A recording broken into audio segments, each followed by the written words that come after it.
Bienvenue à tous de nouveau, merci d'être là, c'est un plaisir de vous retrouver pour une nouvelle leçon. Today I make it a bit shorter, the previous one was really a long and compact lesson. So this one is, but it's also a very useful one. I've often heard that the expression il y a in French was extremely important and useful, so I decided to dedicate a class to this one. Il y a, il n'y a pas. It's the literal translation of there is, there are. So you use it to express that there is something exists or that there is something in a place here or there. And also we will see that it can have like another meaning also very useful, more like temporel, une signification plus temporelle. I will go through that. So when do we use il y a and how do we use it? Of course it's a fixed expression. Il, you must not think that we use it because it's a third singular and masculine. It has nothing to do. It's an il neutral. Il y a with this y in the middle. Il y a, fixed expression that works with singular and plural. There is, there are. It's the same. Okay, so it's commonly used with indefinite article and a noun. For example, il y a un homme dans la maison. There is a man in the house.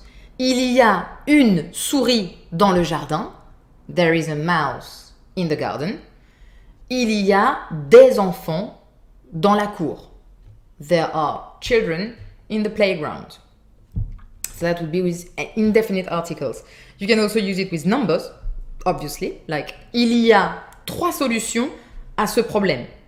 There are 3 solutions to this problem. Il y a 3 solutions à ce problème. It works with indefinite pronoun, like, is there someone at yours? Il y a quelqu'un chez toi? You don't have to remember this one. Really, this vocab is not something you need right now for an A1 level, but just so you know, that could work. That's an indefinite pronoun. Il y a quelqu'un chez toi. Quelqu'un means someone. And it obviously works with adverbs, like, il y a un peu de bruit. There is a bit of noise. Il y a un peu de bruit. Il y a beaucoup de lumière. There is a lot of light, for example. Okay? I will go back to the context, like more like temporal context that I was telling you before. Let's keep going with il y a. Of course, if you want to use il y a in interrogative form, you do the classic est-ce que. You know this formule from some classes before. Est-ce qu'il y a quelqu'un chez toi? Est-ce qu'il y a une souris dans le jardin? Est-ce qu'il y a des enfants à l'école? Or, the more formal way with the inversion that we use sometimes, y a-t-il? Without est-ce que. Y a-t-il un problème? Is there a problem? Y a-t-il un problème? Remember that y a-t-il, you have to put the hyphen, I think you call it, the hyphen between A and T and between T and il. Y a-t-il? It's the only way to write it. There is no apostrophe, there is no weird thing, just y a-t-il. And it's better to learn it by heart because again, it's a weird inversion with a T in the middle and so just learn it like that. Or remember if you ever read it that this is a il y a question form. Y a-t-il? If you speak est-ce qu'il y a works perfectly. Negative form now. Easy.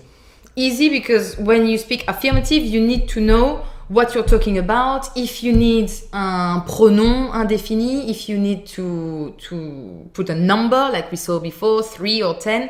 But when it's negative, it's much easier. Why? Because you would say il y a un chat, for example. There is a cat in the garden. Il y a un chat. Il y a une dame. There is a lady. Il y a des enfants. There are some children. Or if it's a number, il y a 10 personnes dans la salle. There are 10 people in the room. All right, so that's important. You need that. But when you speak in the negative form, then that's it. Il n'y a pas, of course, with the ne and pas. Il n'y a pas. This one is the same. Just learn it by heart. Il n'y a pas. Just remember that you have a ne and a pas, but to not get confused where to put it. Where do I put the ne? Where do I put the pas? Remember phonetically. Il n'y a pas. Il n'y a pas, that will be with an apostrophe. Il n'y a pas, and then one unique, and it's always the same preposition, de. De, neutral e, because it's in singular, de. And then it doesn't matter what follows, it will always be de. Il n'y a pas de, and whatever it is. Chat, dame, enfant, problème, personne, lo que sea. Whatever. Okay. Il n'y a pas de. D-E. Or D apostrophe. Of course. To avoid the vocal. As always. Okay, one more thing. So now we've seen like the interrogative, negative, and the main form of there is in affirmative forms. We know that it's a fixed expression that works if it's there is or there are, it's the same. Il y a, impersonnel. We know how it works in negative and in questions. Now, one more thing. It can have a very different meaning if I use it with a date or with a notion of time. Example. J'ai commencé ce projet il y a 6 mois. I started this project 6 months ago. J'ai commencé ce projet il y a 6 mois. This il y a is translated by ago. J'ai commencé ce projet il y a 6 mois, 6 months ago. Another one, j'ai rencontré Mathias il y a 10 ans. I met Matthias 10 years ago. Il y a 10 ans. Okay, so now you know that depending on how you formulate your sentences, if there is a notion of time, month, years, something like that, like une durée, then it means ago.